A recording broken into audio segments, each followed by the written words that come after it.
Hello guys, আমার নাম সোহন আর welcome to my YouTube channel Sohan Haldar vlogs.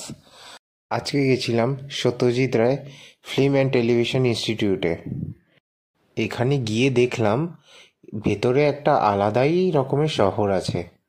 Entrance দিয়ে ঢুকে এসেই দেখতে পাবেন সত্যজিৎ রায় স্ট্যাচু, তার সামনে অনেক পাখি পক্ষ, আর একটু আগিয়ে গেলেই দেখতে পাবেন একটা সুন্দর সিনারি এবং চারিদিকে গাছপালাতে ভর্তি। এটা হচ্ছে ওখানের আর্ট গ্যালারি, যেখানে মুভি বা ফিল্ম প্রোডাকশন হওয়ার পর এখানে আসে রিভিউয়ের জন্য। এটা হচ্ছে অ্যাডমিনিস্ট্রেটিভ ব্লকের এন্ট্রেন্স এবং এটা সিনেমাটোগ্রাফি ডিপার্টমেন্ট। আর ওই যে দেখুন, এখানে অলরেডি শুটিং হচ্ছে। এটা একটা খুবই বড় ক্যাম্পাস আর অনেক মুভি শুটিং এখানে হয়েছে। এটা একটা পুরনো শোপিস ডিভাইস যেটা আগে শুটিংয়ে ইউজ হতো। এটা হচ্ছে ফার্স্ট ফ্লোরের এন্ট্রেন্স প্রোডাকশন ডিপার্টমেন্টের। এটা সেকেন্ড ফ্লোর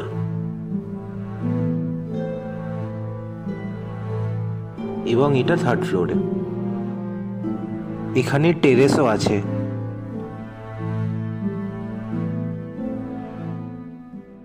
এটা হচ্ছে aerial view Satyajit Ray film and television ইনস্টিটিউটের। কত বড় ক্যাম্পাস দেখুন। এবার ওখান থেকে বেরিয়ে গেলাম। এটা হচ্ছে অ্যাডমিনিস্ট্রেটিভ ব্লকের সামনেটা।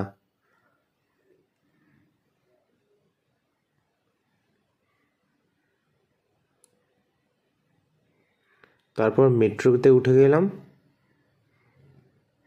আর দেখতে দেখতে আমার মেট্রো চলে এলো। ফার্স্টে আমি সত্যজিৎ রায় থেকে কবি সুভাষে গেলাম এবং তারপর ওখান থেকে চেঞ্জ করে স্প্ল্যানেড থেকে রবীন্দ্র সদনে এলাম। রবীন্দ্র সদনে নেমে আমি নন্দনে এসেছিলাম। এখানে আজ একটা খুব সুন্দর মেলা বসেছিল। মেলার নাম চারুলতা। এখানে আমাদের বাঙালিদের আর্ট অ্যান্ড কালচারের এক্সিবিশন ছিল। বিভিন্ন জায়গা থেকে প্রচুর লোক এসেছিল এই মেলাতে। কর্ণাটকা, বিহার, মধ্যপ্রদেশ এবং আরও অনেক স্টেট থেকেও লোক এসেছিল।